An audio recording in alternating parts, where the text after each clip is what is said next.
joining us.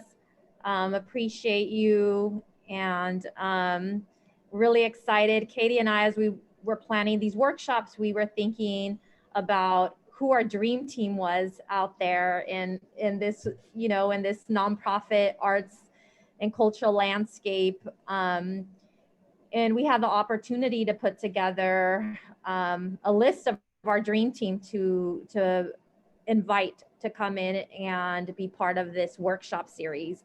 So when we were thinking about marketing and branding, you know, both of us thought about Roshaun Davis. He's been really for our organization, been part of our organization for about a decade now. So we've been really lucky to have him serving on our board of directors. And for me personally, I've had the chance to really learn from him and really get to see their secret sauce, which we've been talking about the secret sauce. I've had a really great opportunity to see the secret sauce of Unseen Heroes since early on, and to just really see what they do really well. Roshaun is co-founder of Unseen Heroes, and he and his wife Maritza Davis have been behind some of the region's most exciting events, from Gather Oak Park, which is one of my personal favorites, to the Good Market. That was something that made us reimagine, local vendor markets in the city, to display a rotating retail shop. They've been behind some really exciting and innovative projects that bring together creators, as well as the numerous events that have happened around the city, both uh, foundation events, city events that we probably didn't know they were the unseen heroes behind those events. So we're really excited to have him present today and share a little bit about, that secret sauce um, around branding and marketing, and tell us a little bit about his story and the work that they've been doing. So Roshaun, thank you for being here with us, and thank you for your willingness to share. And we're looking forward to hearing from you. Thank you. All right. That was a great intro. Thank you. Can you just like come around with me all the time, and then I'll just pull you out my pocket? I got you. Hit him. All right. So I'm going to start sharing my screen here, and hopefully this works. Let's see. I'm going to go into present mode. And where are we? Let's see. Screen. Dun, dun, dun, dun. Okay. Oh, hold on.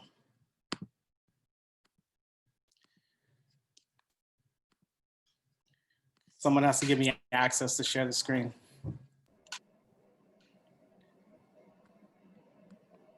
Sorry, Roshaun, I'm trying to figure that out right now. It says, who can share? All panelists. Who can share when someone else is sharing? All panelists. All right, Miss Diana Ruffner, let's see.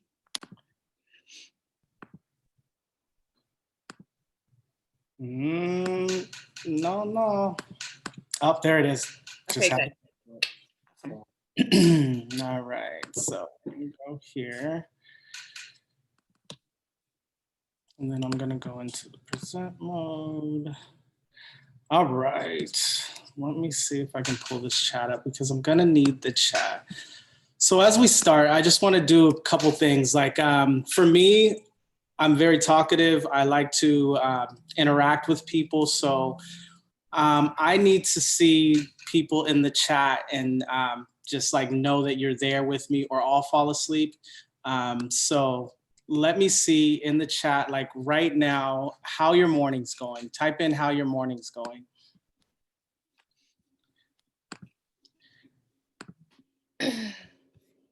Amazing, I got amazing. Who else is there? Blessed, ooh, I like that one. What else we got? Doing 16 things at the same time. I feel you. I'm that way too. Eggs by my chicken. So yummy. Love it. Love it. Great, good, exciting. Okay, all right. Those are the things I like to see.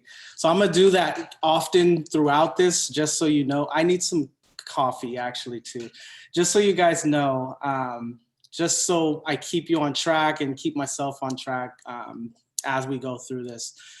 So today we're gonna be talking about marketing and branding. And the name that I put for this is How to Brand and Market Your Company Without Throwing Money Out of the Window on Expensive Tactics That Don't Get Results. And I know that's a long title, but I did it on purpose. The main things that you really need to understand here is just how to brand and market. And that's the way that I put it in here. That's why you see the red in there. But I put all the rest in there because we'll talk about how, you know, people throw money away at different things and they don't get the results that they want. And it's for a specific reason. So let's see. Next up. Come on.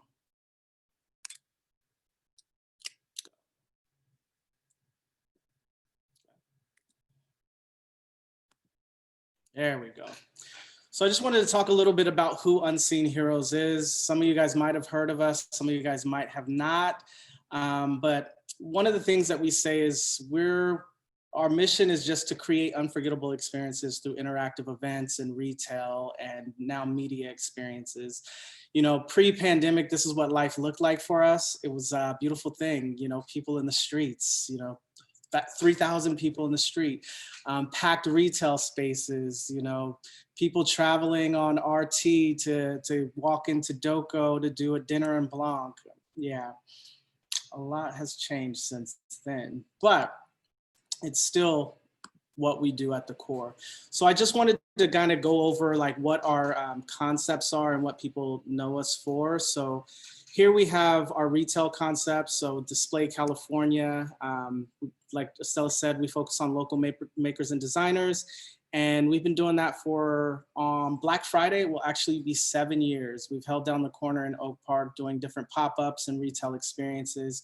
We also did a thing called Display Annex, which was next to Display, where we invited different makers and designers to show up and set up the space however they wanted to and sell and vend out of that space.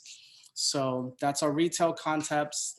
Our events that we normally do are Gather Oak Park. We expanded that to do Gather Sutter's Fort, and we also did Gather in Rockland. So that brand expanded a lot. We did the Good Street Food and Design Market, as where a lot of people first kind of recognized who we were outside of the space of doing client events. And then we have some of our managed events, the Great Sack Give Back, still have the Midtown Farmers Market on there, which we do not manage anymore as of this summer, but we did for the last 7 years. We grew that market from 20 vendors to 100 vendors. So that's pretty dope.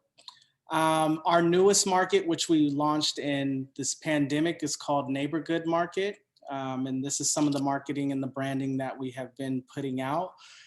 This one, we just really wanted to show how culture and agriculture can kind of blend together and make a beautiful space. So that's one of the things that we'll be pushing for as we move forward, and understanding that farmers markets are essential.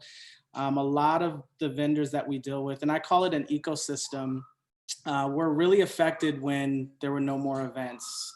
And so for us to be able to pivot and do this neighborhood market where we can bring out farmers, where we can bring out local makers and designers and still have a space for them to actually sell was very important to our team. And we lifted this market from no idea to all the way to implementation in less than 45 days. So that's been one of the main ones that we've been focused on now. Next up, we have, let's see, come on.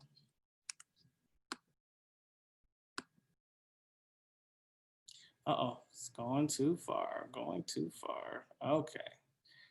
Okay. Showing you the dinner en blanc. This is one that we did 3 years in a row, and we popped up in different places. This was at Doco the first year. We did it also at the Memorial Auditorium outside there, and then also at the Sacramento Zoo.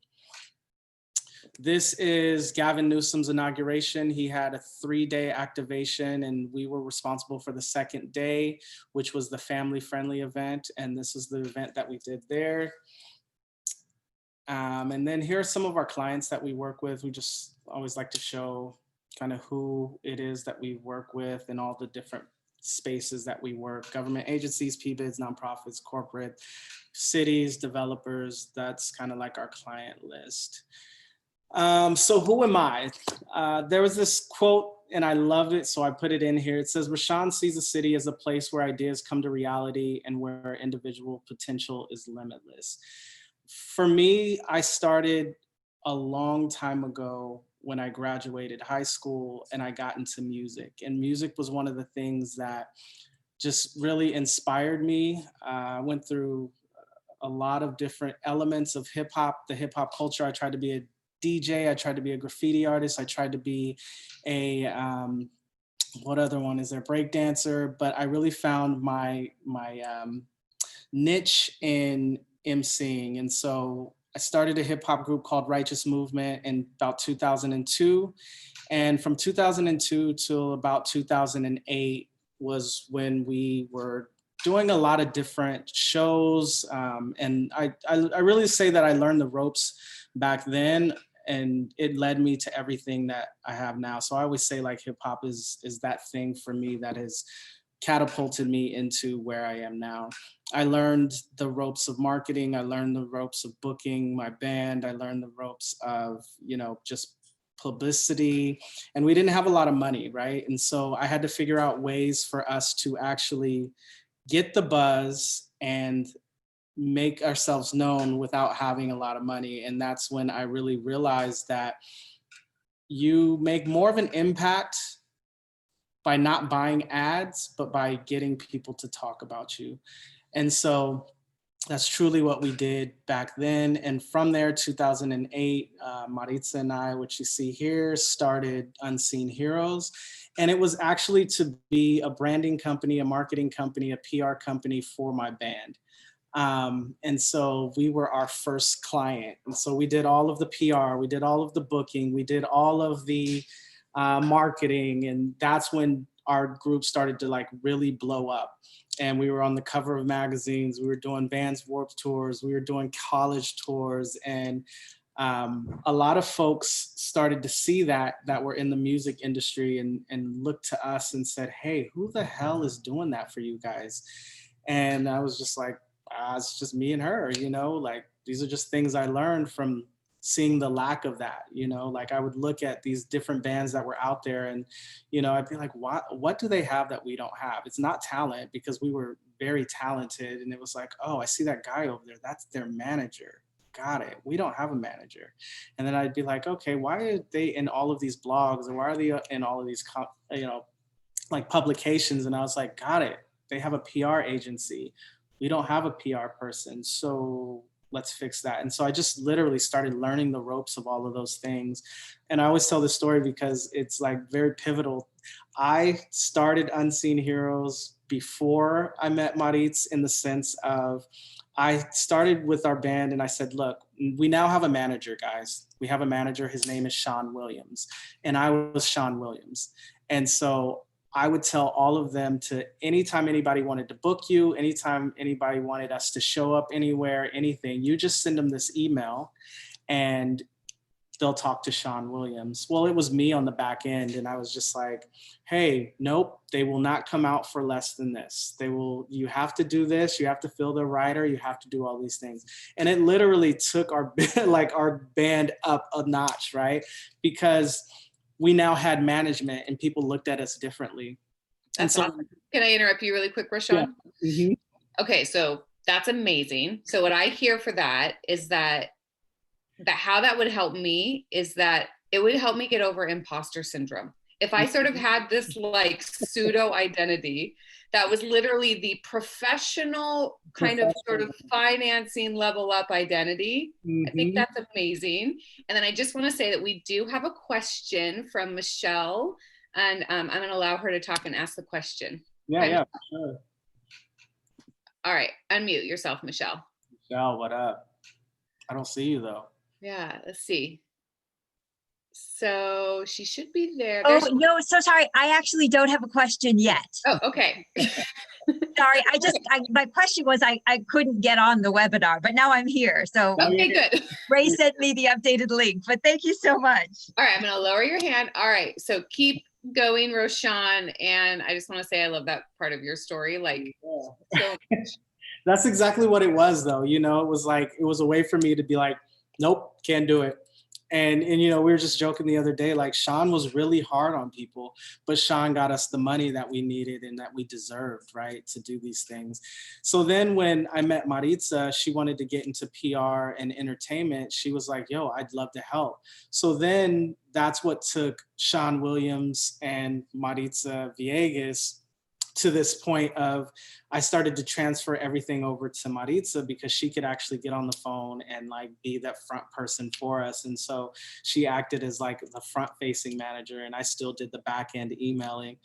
But that tag team together, we learned like we could actually go a long way.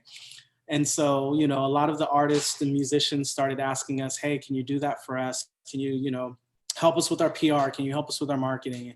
And at the time I was in college, I had a son, you know, I was trying to grow my band, you know, and so I was just like, you know what? No, like we can't do this. And there was this one guy that kept calling me every Sunday and I knew he was going to call. He called for like 6 weeks straight. And he was like, yo, I want you to do what you did for your band, for me and my sister.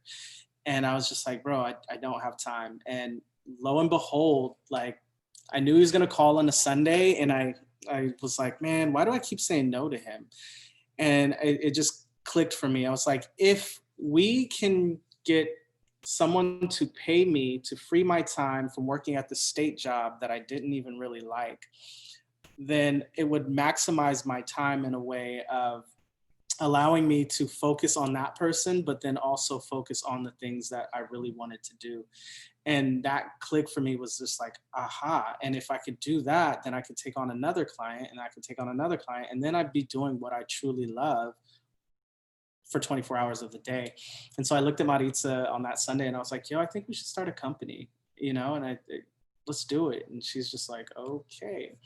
But that's kind of how Unseen Heroes got started. And in doing that, we found a lot of talent. And that's one of the things that Maritza and I are always like pushing for and seeing is like, you know, there's a lot of creative people and you can run that the gamut of making things, musicians, photography, like anything that you put into the creative category. But there's also this like chip on their shoulder of like, I don't know if I can do it for my life or for my career.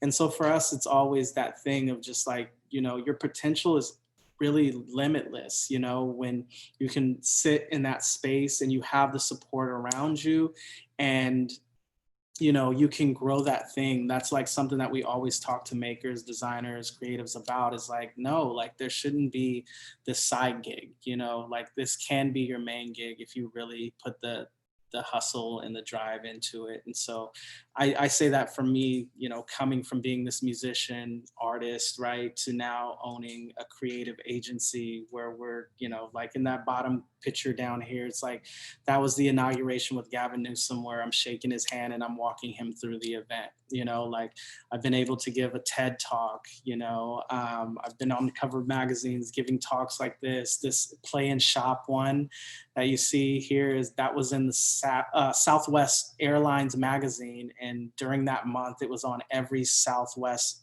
airline all over. So it was like this moment of just like, you know what, no, you can do this. And that's one of the things that we preach to a lot of the different people that we work with. So kind of getting into the attention of the workshop, I broke it down in 3 things. I just want to share the basics of brand identity, such as your company's mission, vision, core values, and more. And then we'll go into the basics of marketing strategy, including social media guidelines, marketing toolkit, and everything else you need to brand your day-to-day marketing experience. And then also to share the basics of consistency of the same tone of voice, no matter where your company appears, which is really, really, really important. So back to this one. Let's get started. I just want to see, just type in the chat if that was helpful for me to kind of go in the background. See if you're still with me. Is everybody still awake? Okay, on point. Okay, I was like, oh man, everybody's falling asleep. Cool. Got it. All right, DIY forever. I like that. Yep. All right, so let's get started. All right, so part one is branding and everything in between. So I broke it down in 3 parts. We're gonna go through the branding portion first. So right here, how many of you guys have seen this image before? If you have, just say yes. If you're not, no. This is like one of those things that when I found this, it really clicked for me in the sense of like what it is that we do as a company, right? And so I found this probably about 12 years ago is when we started the company, and I was just like, this makes so much sense. This is what we need to do. So it just tells you, and it breaks down the difference between marketing, telemarketing, public relations, advertising, graphic design, and branding. So most people don't really look at it in these ways, but marketing truly is, it's like me coming in and saying like, I'm a great lover, and I'm telling people that, right? And then telemarketing is when I'm getting on the phone and I'm calling people. And this was before like social media marketing, but there would probably be another one that you would put here and put social media marketing, where you're getting on social and you're saying, I'm a great lover. Then there's the public relations, where you're hiring someone else to come in and say, trust me, he's a great lover, right? And then advertising is just stacking on that messaging of I'm a great lover, and you're slapping it on the side of a bus, or you're slapping on the back of the bus, or on a billboard and in a magazine, but it's the same messaging, like I'm a great lover, I'm a great lover.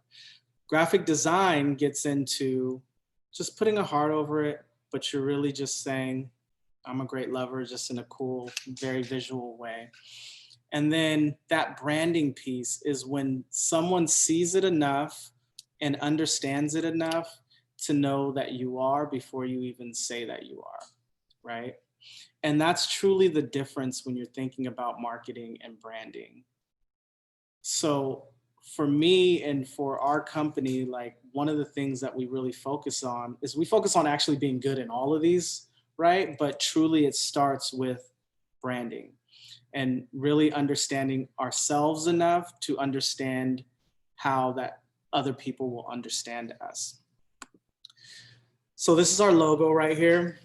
You know, if you see it, you would know if you don't know, but if you see it and you know what it is, and you know it's stamped on something, or you know it's somewhere else, you know what to expect, right? Like people are coming to that idea and that realization, like when Unseen Heroes produces something, they know it's going to be at a certain level, whether it's logistically, whether it's design, whether it's coordination, whether it's marketing, you're going to get a certain experience. And we took a long time to like really put that brand together. I mean, we've been focused on that for like the last 12 years.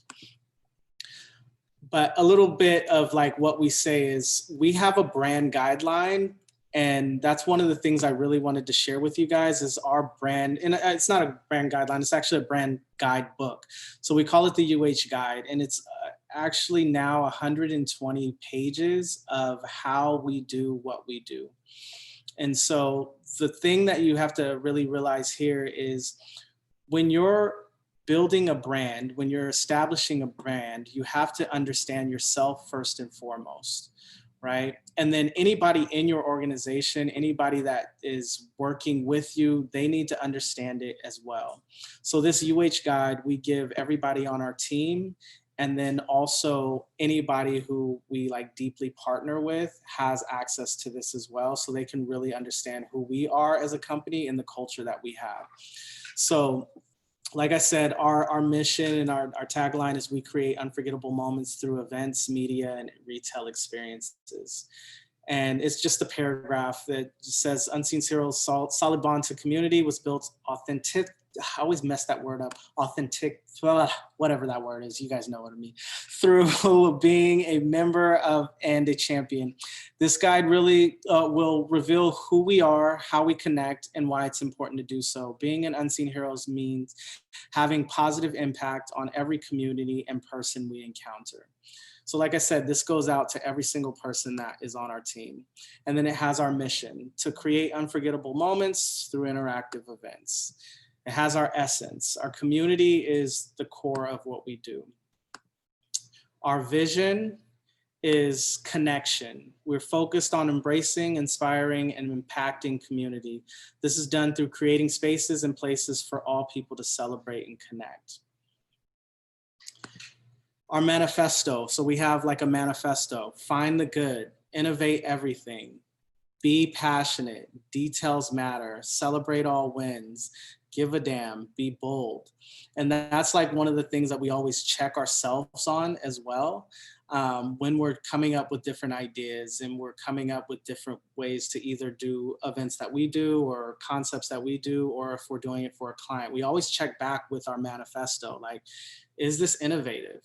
Is it innovative enough? If it's not, then we have to go back to the table.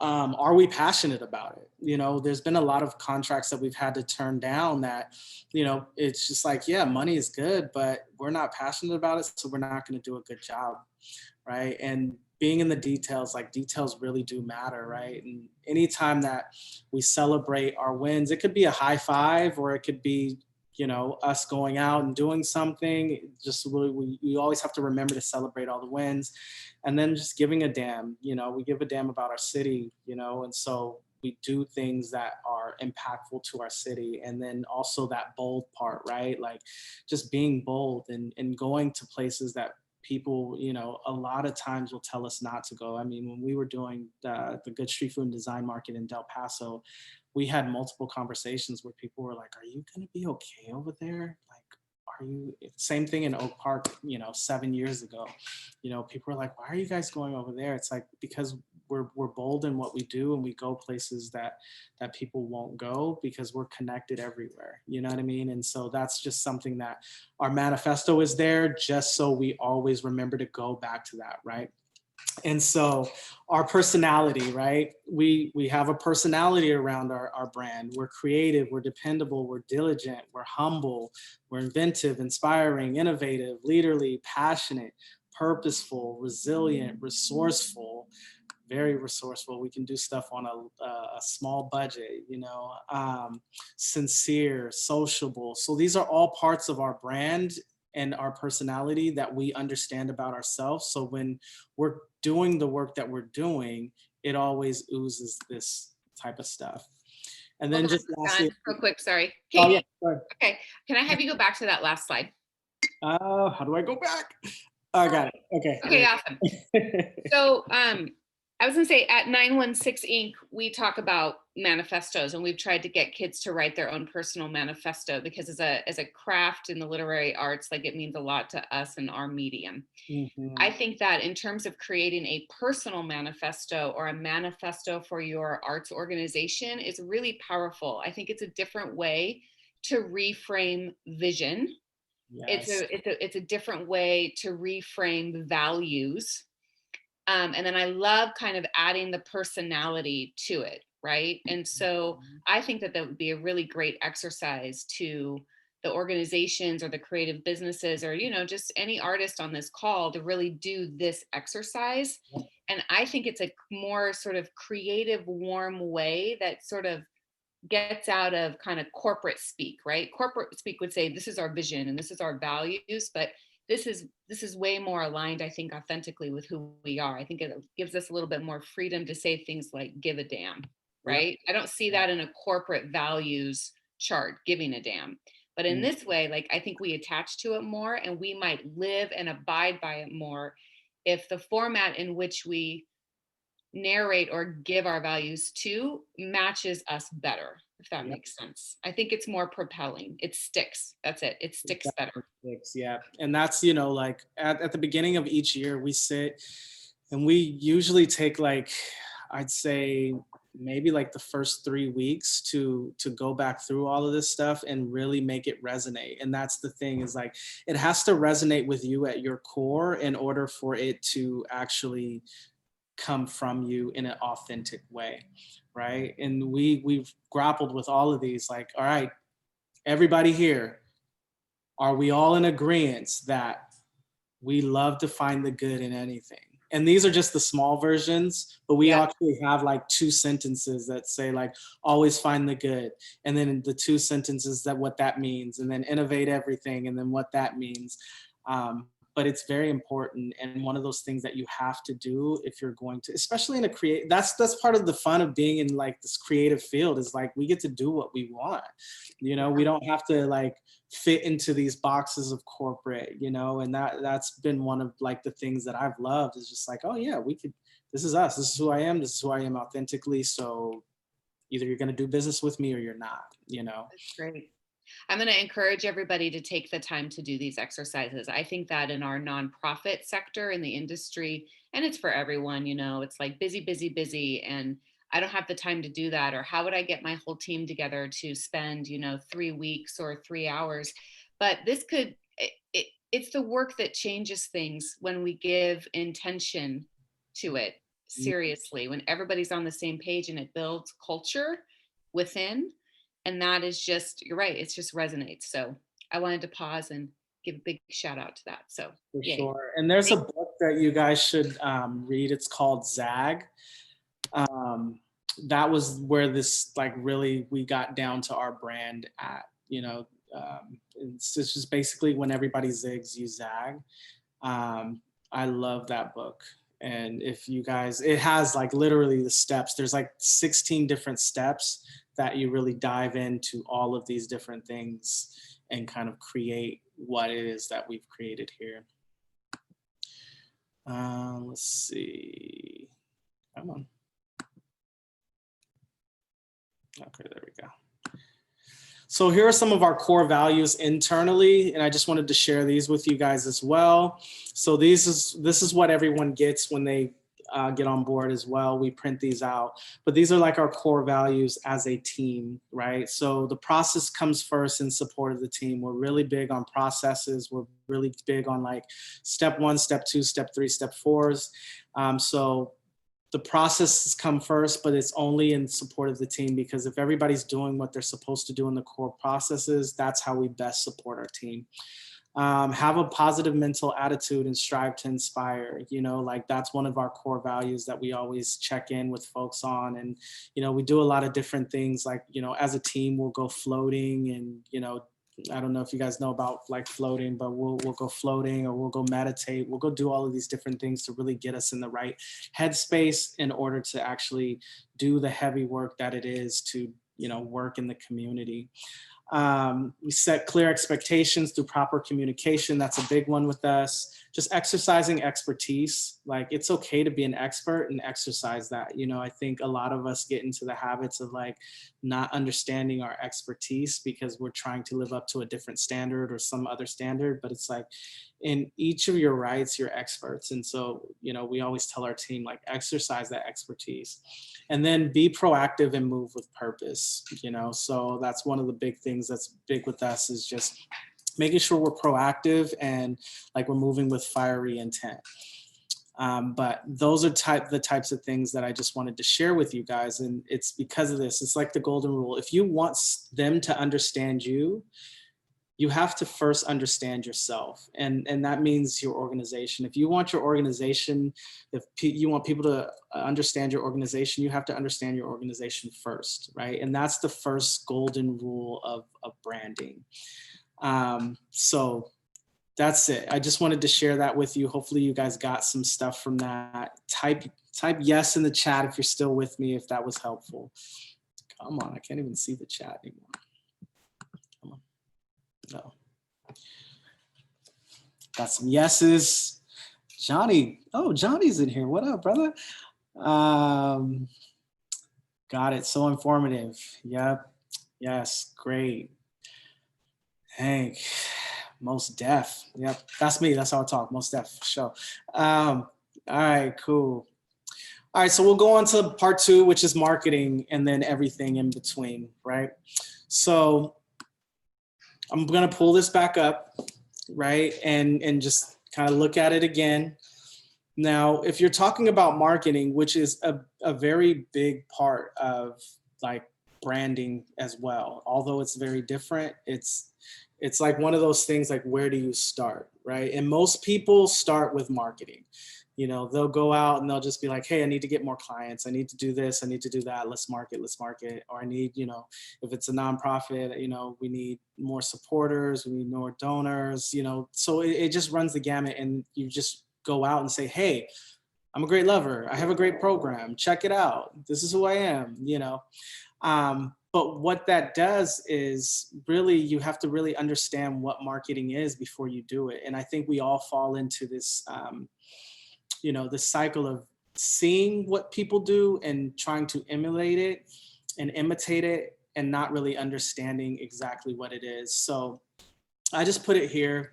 What is marketing? It's the process of getting people interested in your company's product or service.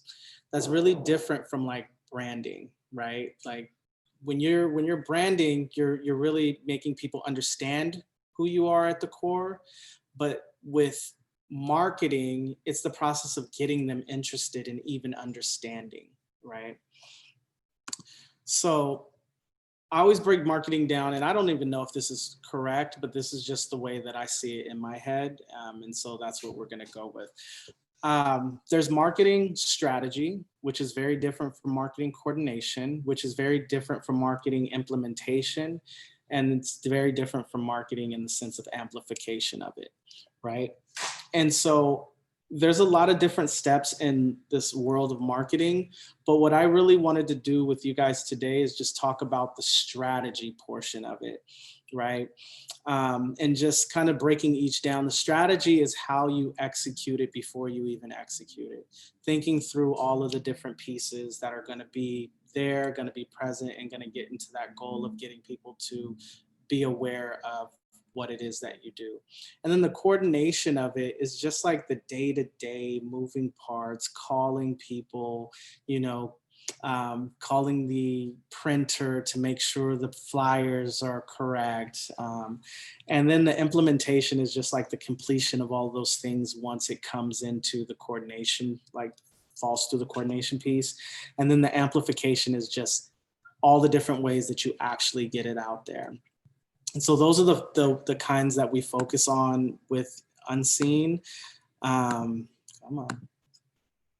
Let's go. Why is this? So I just wanted to share that with you guys there. Come on.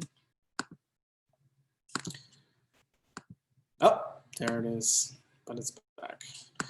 Let's go back here. You don't want to go that far. Oh, damn, I went hella far. Sorry, guys. Okay, so I just wanted to do something real quick. I call it the marketing ecosystem. I want you guys to just type in the chat right now 3 different organizations that are inside of your ecosystem that you could rely on, and you know that if you called them, they would promote and push out anything that you have.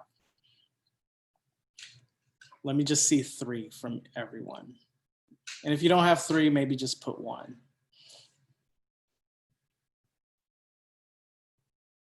Got it, IYT. I love them. We've been doing some work with them over this pandemic. So, yep. Who else? There it is.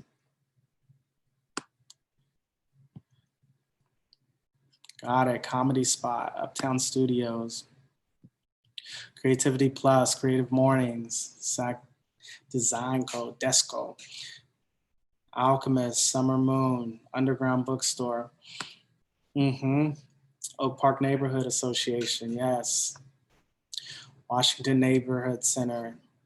So you see, like, we all have people in our ecosystem that would happily push things out for us and help us. We all have these, but it's not a lot of the times that we look at it in this way of like a true ecosystem and and see like, oh, okay, Unseen Heroes is connected to Soul Collective. You know, Display is connected to the Old Soul across the street. So for us, like we literally sit down and we write these marketing ecosystems out, and we see who's connected to who and how we can spread through those networks. And that's part of the strategy, right?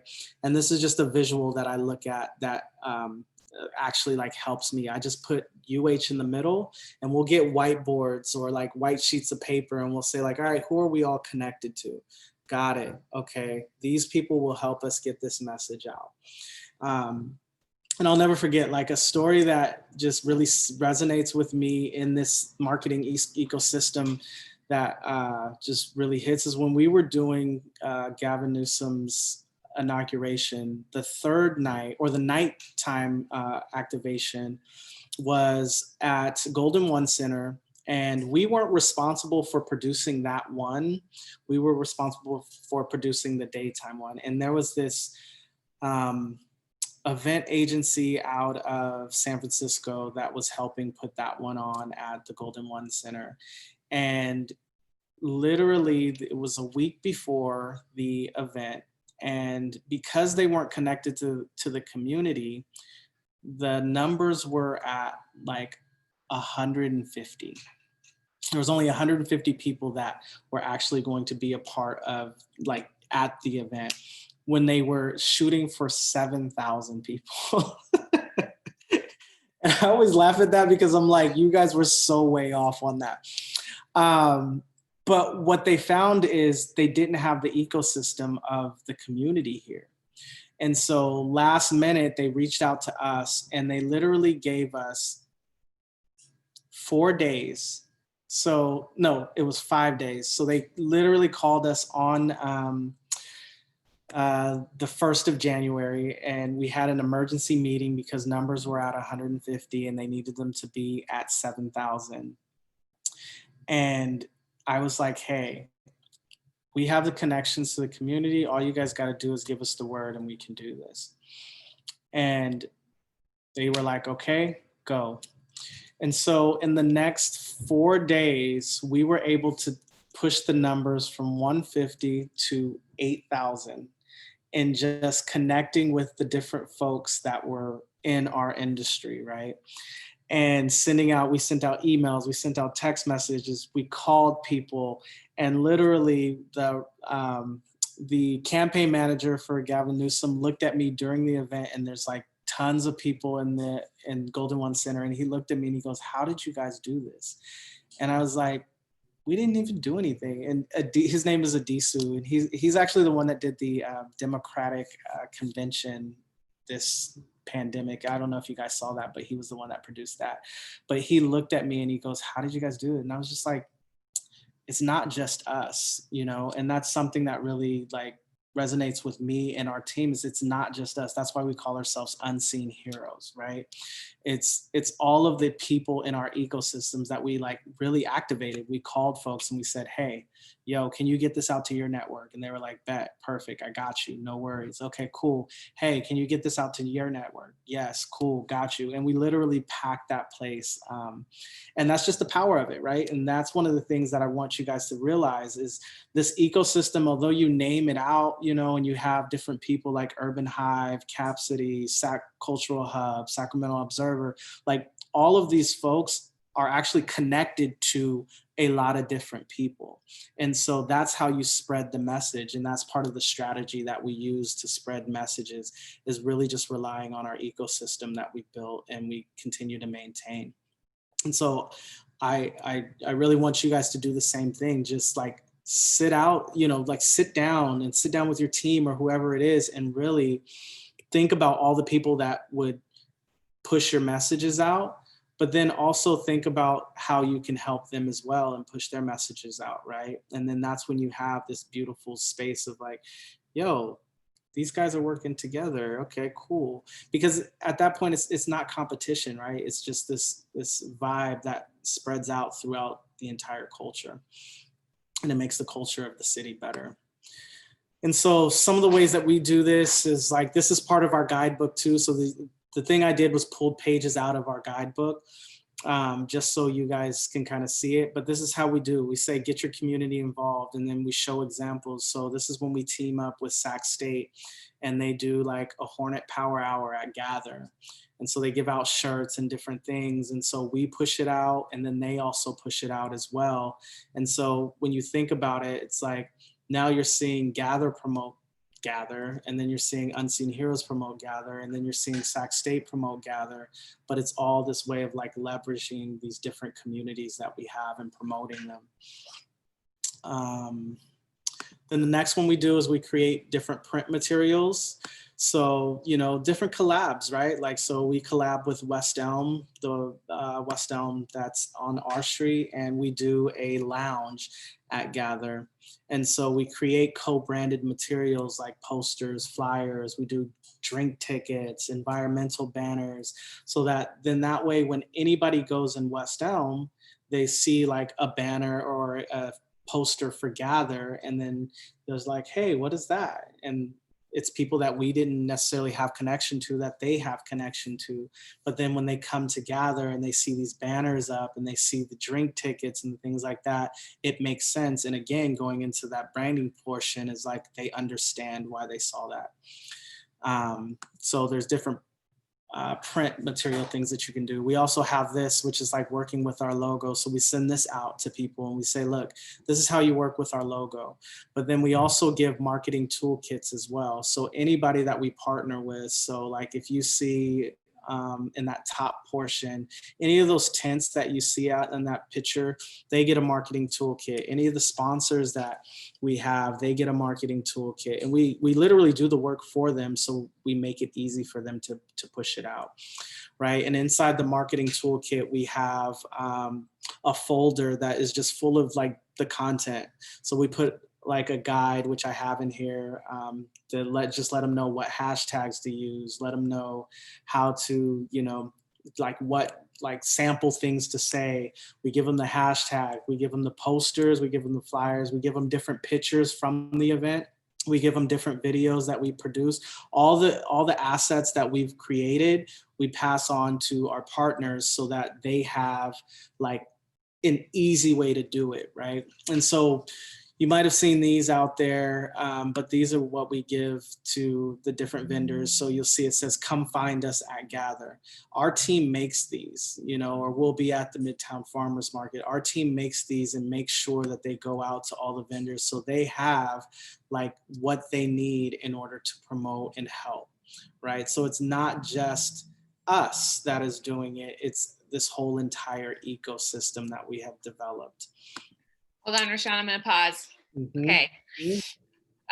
So a lot of what Estella and I have been teaching the past couple months now in these workshops is really about identifying our strengths, identifying the capital that we have. And I'm just loving your presentation so far because it's really echoing that back, that social capital, the people you know, the networks you have, like collaborative energy, really does matter. And it's probably one of the most valuable things that we all have as artists and creatives and nonprofits. And so I love the tapping into that and the learning how to ask.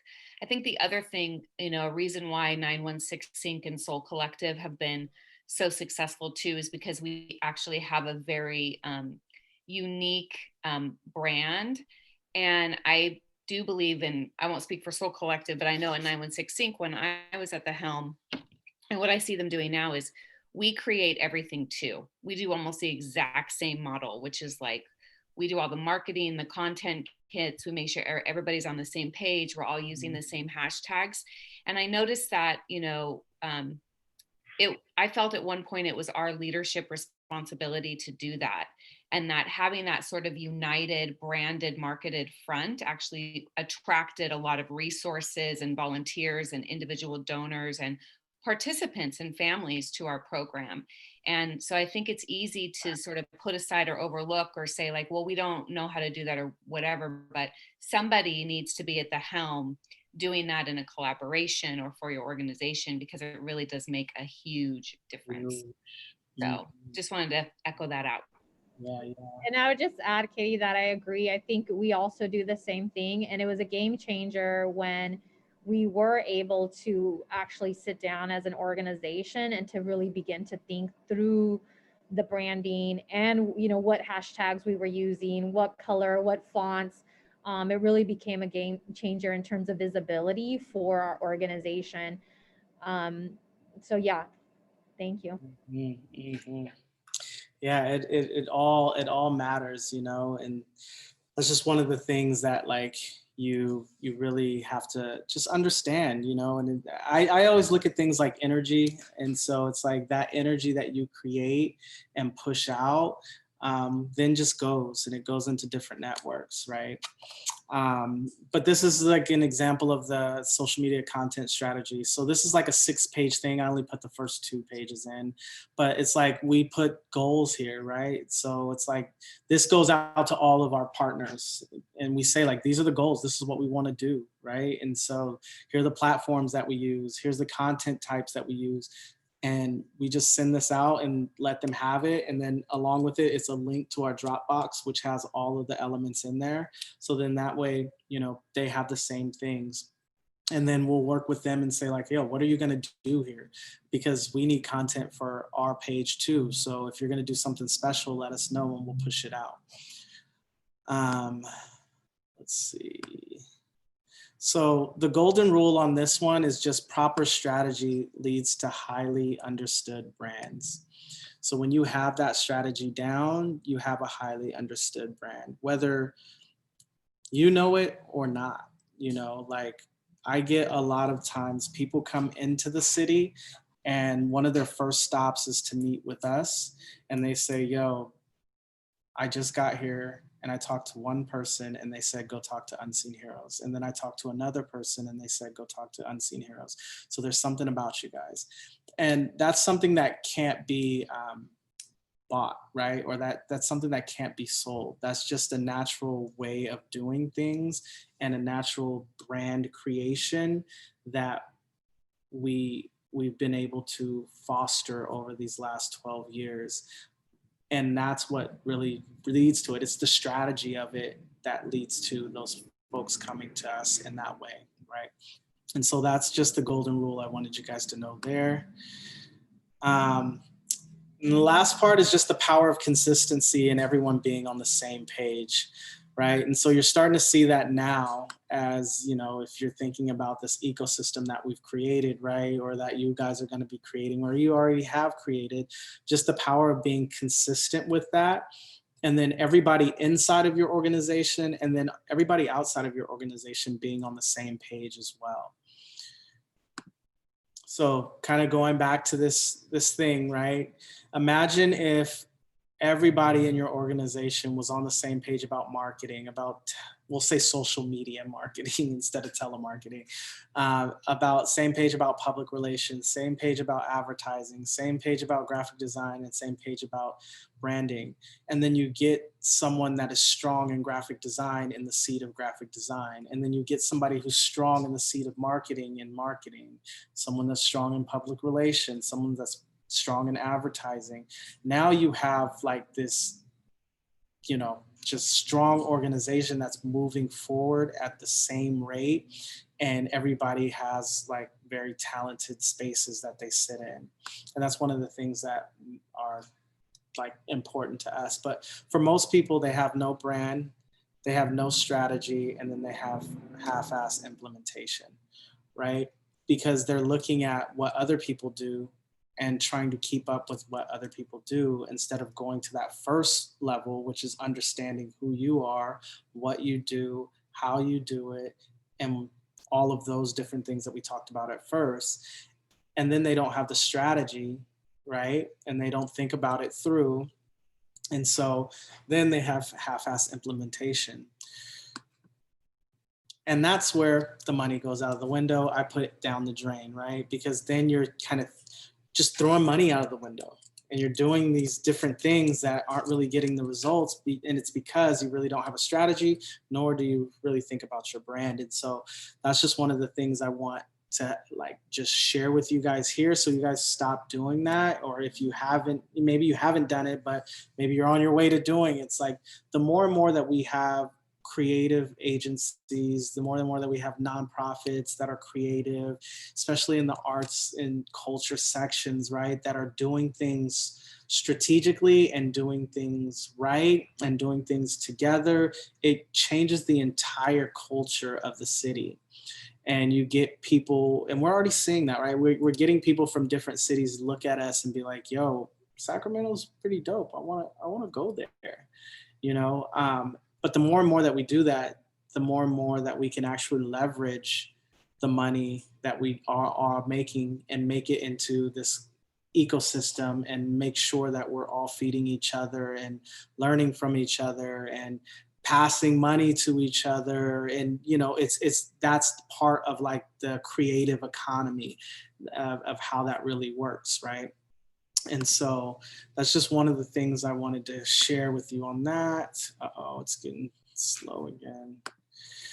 If that's helpful, type yes in the chat. Just see if you guys are still with me. Sonia's still here. Yes, she didn't fall asleep. Johnny's still here. Yes, he's still here. M's still here. Mm-hmm. Okay, we're all still here. All right, good. Yes, all right. So the next one, that's what we're gonna help you with. Hopefully, like, you're not gonna be most people, and you're gonna have a brand, you're gonna have the strategy down, and you're gonna have a full implementation.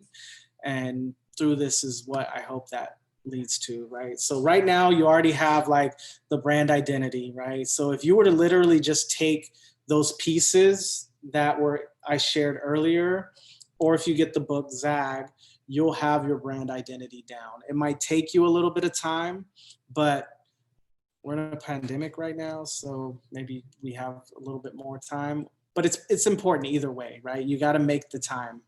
And then you have the marketing strategy. So using like that marketing toolkit, thinking about your ecosystem, and then giving your ecosystem everything it needs to help you get the word out. You have that already. So that next step is just the consistency. So I put consistency here. Consistency develops routines and builds momentum. It forms habits that become almost second nature. Yeah, so the book is called Zag. Mm-hmm. It's by Marty Neumeier is the author. But that consistency, that's that piece that we want to build in now. And how we do that is, again, creating this guide, right? If you guys have this one document that is like this living, breathing thing that you're always adding to.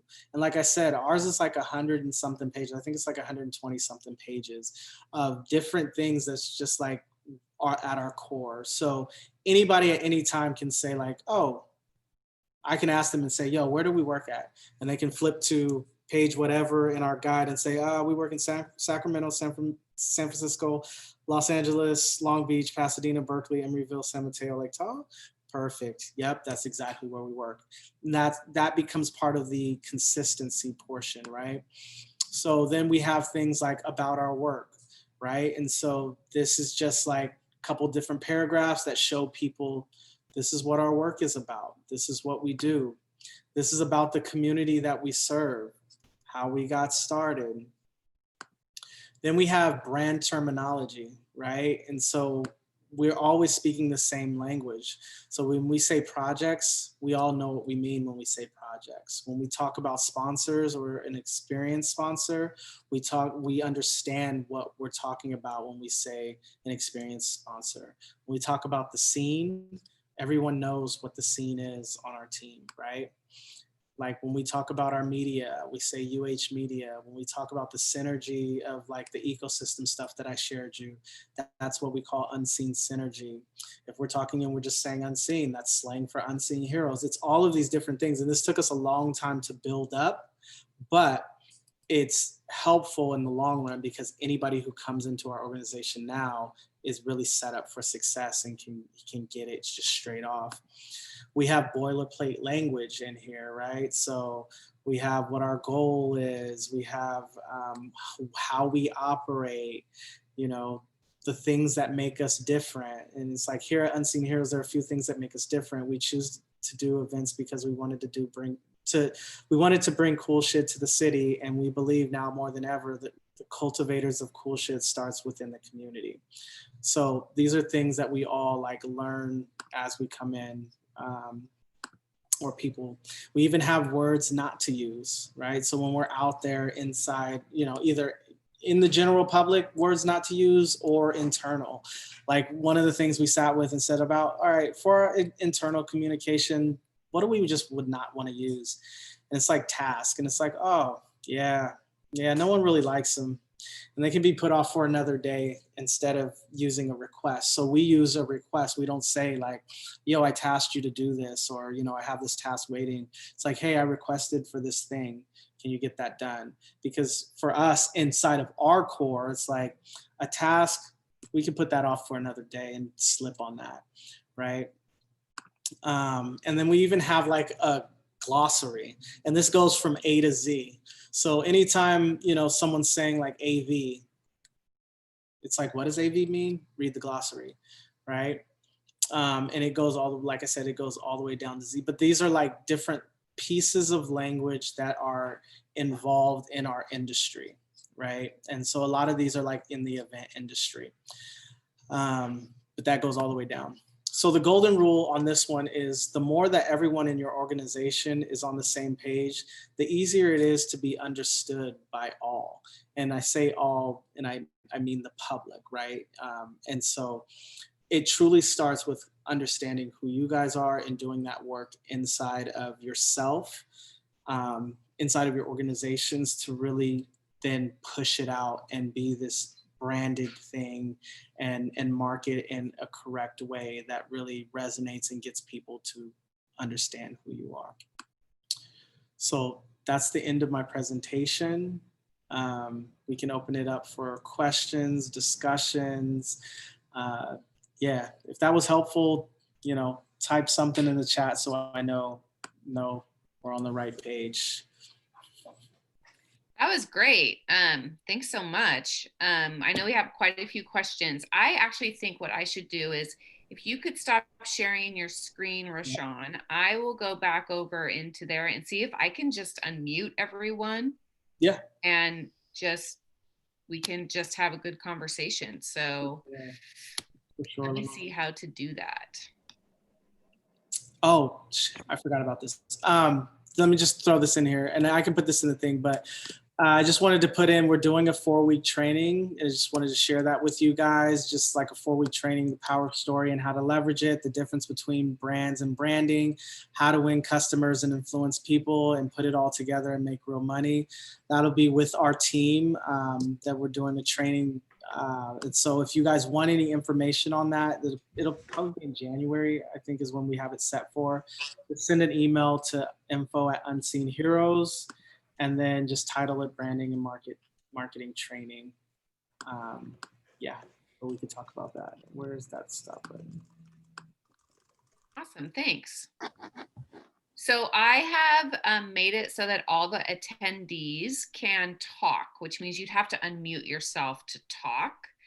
The videos are still disabled, but go ahead and unmute yourself if you would like to speak, and then Estella and I will also help manage the chat too. Got some great comments in the chat. First of all, thank you, Roshaun. I was muting a little bit. Let me know if it gets too loud in the background here. But we got some great comments. Thanks, this was much needed. I got so much clarity from this workshop. Thank you so much. Excellent. Thank you. Yeah. Great.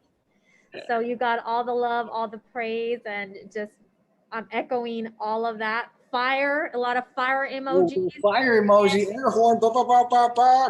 Amazing. People want to take the workshop. Roshaun, what was the email for the marketing training? It's just info@unseen-heroes. I could type it in the chat.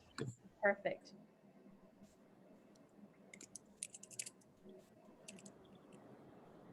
Do you want to tell us one more message? Do you want to tell us a little bit more about those workshops? I'm sorry, and what day were those? And people can they can sign up via email, correct? Yes, yep. Yeah. And so we're putting it together. That's one of the things that even before this pandemic that we had worked on in January.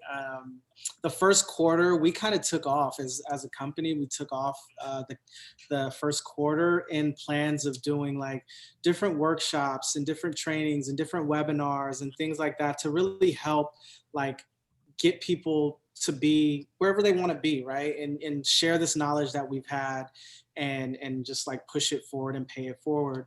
But then COVID hit and we had to like spin that and just like make sure we were good. But now that, you know, we're getting back to this level of like, all right, we got this, we're going to actually implement a lot of the different webinars and the trainings that we were building already. And so we have some for, you know, retail, like if you want to get into retail, like how to get your stuff from, you know, wholesale to on the shelves, you know. And so then there's some for like makers and designers about like their booth spaces when they come out. Then there's some for marketing and branding. And so there'll just be series of workshops that we teach. And so the first one that we're planning for will be in January at the start of the year, just to start out in that whole quarter or beyond, but that whole quarter will be about like just these 4-week workshops, or maybe it's just an hour-long thing that we do. So we're building all that out right now. That was part of our pivot as well. We're like, all right, well, since we have to be on digital, we were planning for this already. Let's now make and implement these things. So definitely, if anybody wants any information, just send us an email and we can plug you in. Wonderful. I see we have 2 people who unmuted. I'm not sure if you had questions, but go ahead and jump in, Charlie. And then I see someone from Artners. Okay, this is Charlie, Images Theater Company. I enjoy you very much. And thank you, Katie and everyone, Estelle, for putting this on. Really appreciate it. I got a question, Roshaun, and that is, what challenges, because you sound like you got it all together. Oh, But peeling back a little layer, some layers, do you have challenges with employees and getting people onboarded and taking them to the next step and gathering people to believe in your vision? Yeah, for sure. That's the work, right? Like, you know, there's another book that we read called Traction that really helped us put our organization on the right track. And now we have like a space where we understand who needs to be in what seat. And it makes you map all that out, right? But there's a lot of times, you know, like in the 12 years, we've had a lot of different turnover in our team, and some people have stayed damn near since the beginning. Yeah, there's a lot of challenges. I mean, think about it. In the pandemic, we were told we couldn't do events, which is our core thing that we were doing, and we couldn't do retail, which was our secondary. And so, yeah, it's been, don't ever look at me and say like, yo, that brother has it all put together, because we're just out here pivoting. But I think what makes it, makes us able to do it is because we all have the same vision, right? And we all are operating off the same system. And it allows for us to just move forward in a way that works, right?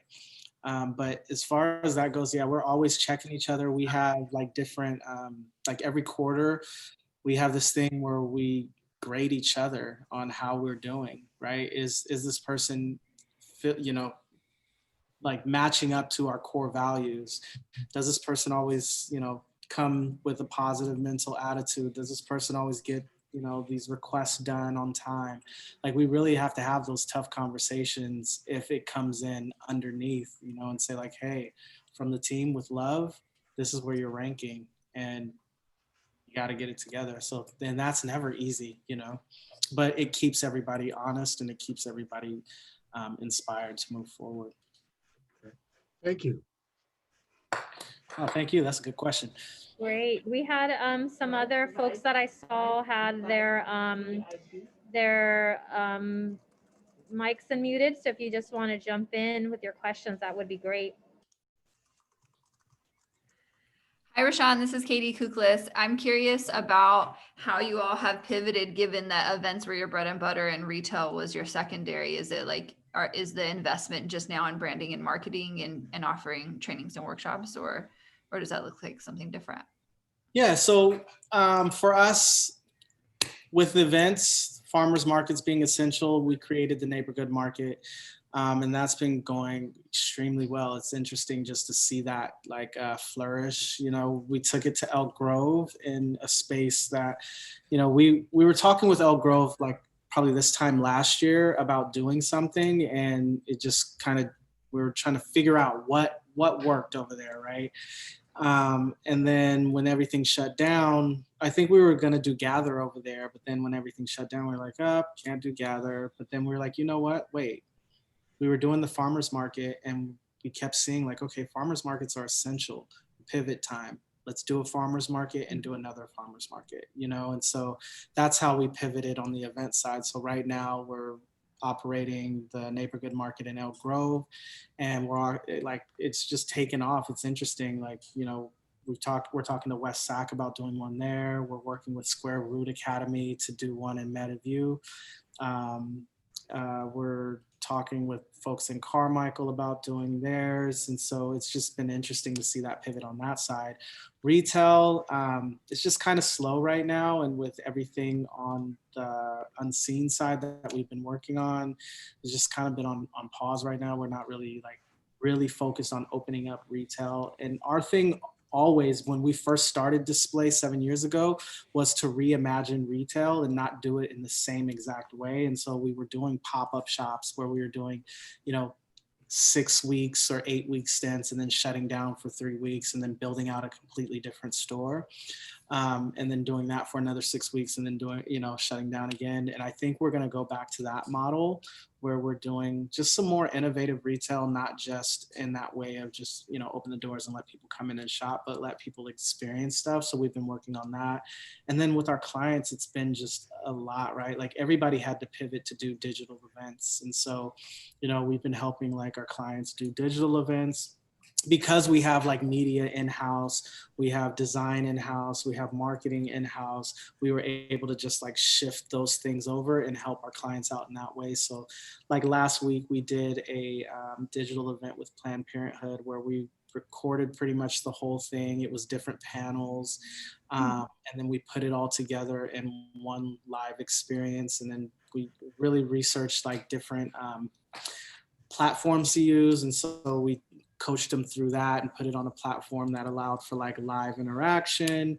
And then we designed everything, all the emailers. And so it came out as a nice campaign. So that's been a lot of what we've been doing. And then we've been doing a lot of like billboard work and marketing for different clients that we've had. So yeah, it's been an interesting time to just like, all right, cool. You know, let's go here. Let's go do this thing now. So yeah, I hope that answers your question. It sounds like you're curating digital events for other folks that you're collaborating with. Do you suspect that you will be hosting your own digital events in the future? Yeah, we always think of it. We talk about that like every week. Yes, so we actually did the Great Sack Give Back, which was one of the Great Sack Give Back. We came up with that concept when Daryl Steinberg was being elected or being inaugurated into office. And it was one of those things that people always asked us to bring back, where it's just like, you know, this 1 or 2 days, it was actually 2 days where, you know, different people do different community work for different nonprofits. And we were planning on bringing that back full scale this year, and getting all of our nonprofit partners together and getting then the community together to go do like this whole weekend of service, you know. And so during that, you know, during that one that we did in the past, it was like park cleanups, it was, you know, nonprofit like cleanups, there was reading to kids, like so many different things. And we were like, yo, let's bring that back. Well, when we pivoted, we actually did a digital event called the Great Sack Give Back, where we interviewed a lot of different nonprofits and a lot of different people that we're just connected with, and just had like this conversation of like, how are you guys getting through this pandemic that we had planned to put out, but then we got so busy doing other things that it's still sitting on the shelf. So yes, and kind of no.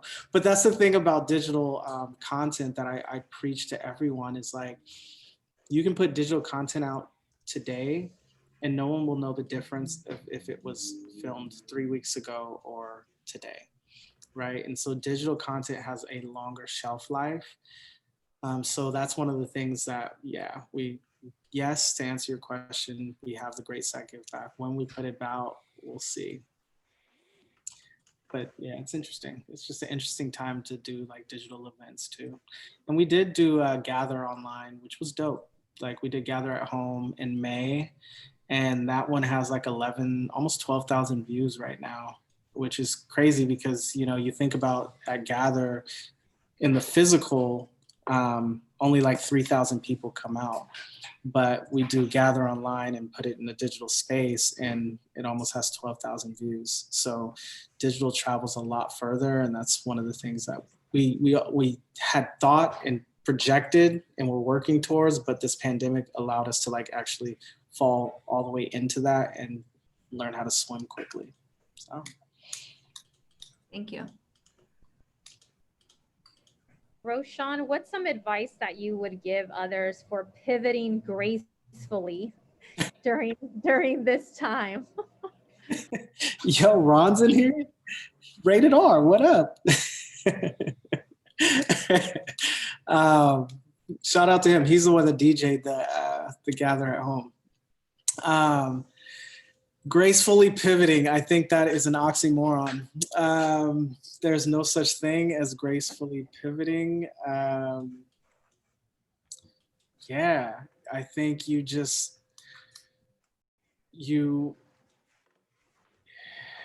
what I did, and I guess I can just share from my experience, is like, I just went back to the basics, right? Like, anybody who's kind of sitting in this space right now is, I mean, I'm going to guess is a little more creative, a little bit more on the creative side, you know, whether you have your creative and business hat on, or you just have your business hat, we're all in like this creative space. So just getting back to the basics was what we did, and really use this time to like pause, right? I think a lot of people, when the pandemic happened, just went into panic mode and didn't really think through things and just kind of went with the flow, right? Of just like trying to like say, well, whereas with us, we just said, all right, pause. There's a lot happening right now. Let's just pause and let's watch what happens, right? And I think that's part of like the pivot that you have to understand is, I, you know, Estella and I, we have these conversations all the time, so I could get really like deep into it, but like, you know, that's what the pandemic showed me, is just like, this is our moment to pause and not take that pause for granted. We were running so fast. We were doing so many different things. Like, we were working with so many different people that our team was actually, at the end of the year, like, that was one of the main things, and why we put the rule of, you know, the processes come first in support of the people on our core values, is because we were burnt at the end of 2019. And, you know, that was one of like the main things that I think that people could learn from in this time. And to pivot is like, in order to pivot, you actually have to pause first and like take an assessment of like what is important and what you want to be doing and what you want to move towards, and then you can go whatever way it is. So I think that's, I mean, if there is anything that's graceful, I mean, it sure hasn't been graceful. I mean, from my perspective, it kind of feels like I've been floundering. But when you look back and you're like, oh, okay, cool. Got it. We're still here. All right, cool. That's just one of those things that I always think is just like, if you really want to just gracefully pivot, just pause and really think about what you want to like bring to the table. And as a creative, like what you want to bring forth in this new landscape, right? Like, you know, we started Unseen Heroes in 2008 and it was the housing market crash, right? We didn't know any different because we were coming out of college. So we were just like, so nobody has money. Neither do we. We're college students, got it. So let's go do some cool stuff though. And I think that's one thing that everybody on the call should like really, really just take to heart is like creative capital is actually way more valuable than money. If you really think about it, like creativity is way more valuable than money. It's just we switched somewhere along the lines to think that money's more valuable than creativity. But we're living in a time right now where it's going to take a lot of creative solutions to get us to move forward, right? And that's been like the beauty in all of this. It's like, oh, back to the basics, got it. So we're doing like 2008 UH, got it. Let's run it. So that would be part of it, I guess I would say. But take that to the bank, like, you know, your creativity is way more valuable than money. It always will be. And the more that you understand that, the more that you'll be able to stand on that and really make some impact. Thank you. That's great advice. It looks like we have time for another question. Do we have anyone else? I think Katie. I have a question if I can. Yes, please go ahead. That is, Roshaun, what you mentioned about equipment that you put together a presentation for an organization that was a fundraiser or something like that.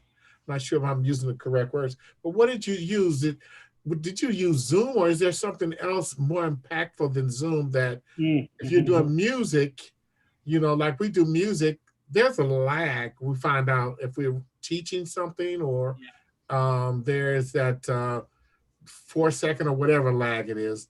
Yeah. Are there any other platforms out there that are better to use? So for me, one of the things like I've resonated with for a couple years now, Melissa from Best Friends from Frosting, she's a blogger that's here. She has like a very big blog. She's done stuff with like Martha Stewart and just a whole bunch of different people. She told me one time during the Good Street Food and Design Market that in the digital space, you don't have to, it's not real time, right? And that has always resonated with me.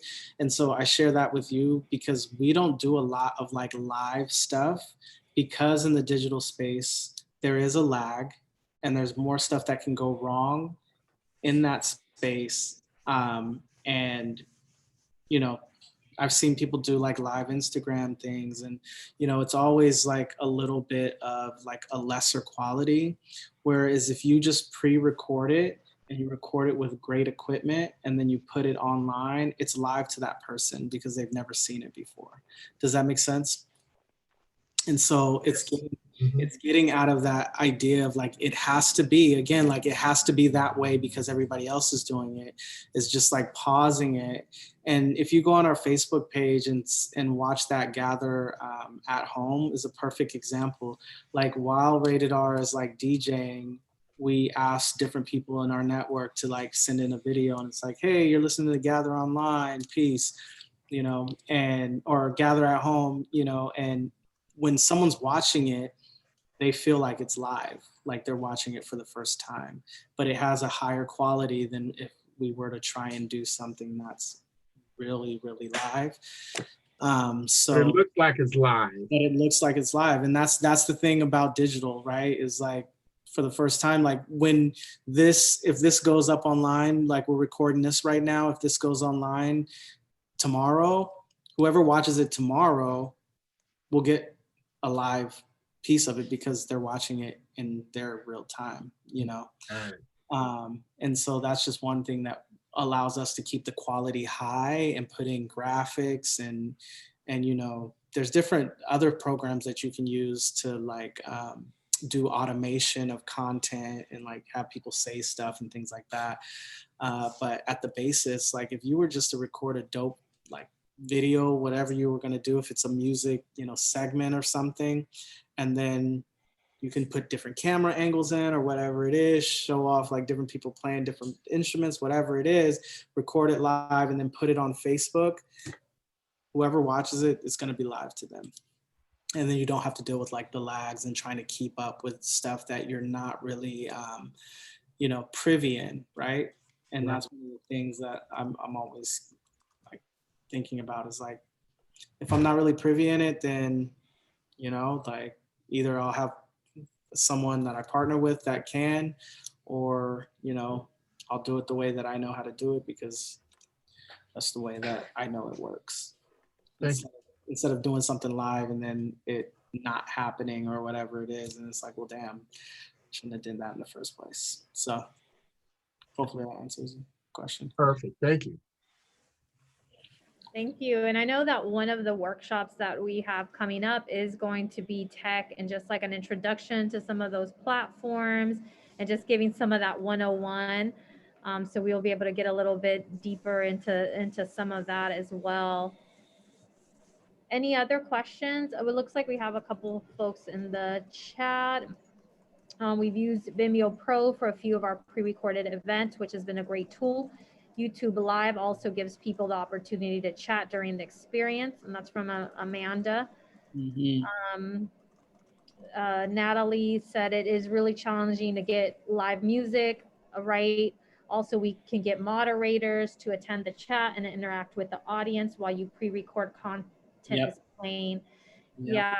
So it'll be exciting because I think actually the next presenter coming in is going to be going into some of that. It's actually Mandeep Roshaun, you know him. Yeah. Mandeep, who's actually working with Soul Collective around live events.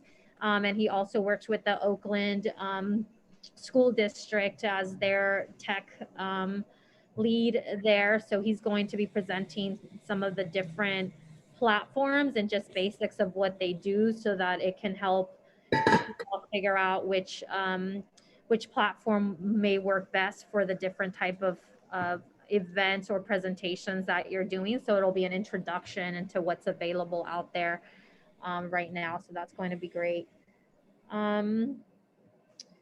Great. Well, I don't know if we have any other questions from anyone. I know that I got one private message about if we could have access to the PowerPoint, but I said that we were recording it so that they could use this, but that's up to Roshaun if he wants to send forward maybe some of his slides, and it don't have to be all of them, but that's an idea. Yeah, it's all good. Cool. I see somebody's raising their hands, Artners. Hello, can you hear me?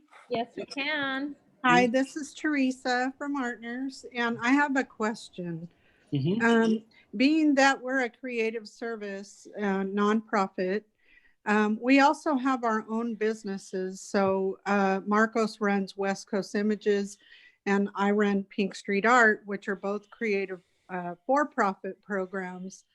When we're sending out our messages, well, let me say first that we both work with Artners, and we both we work for profit, but we also donate a lot of our time to Artners.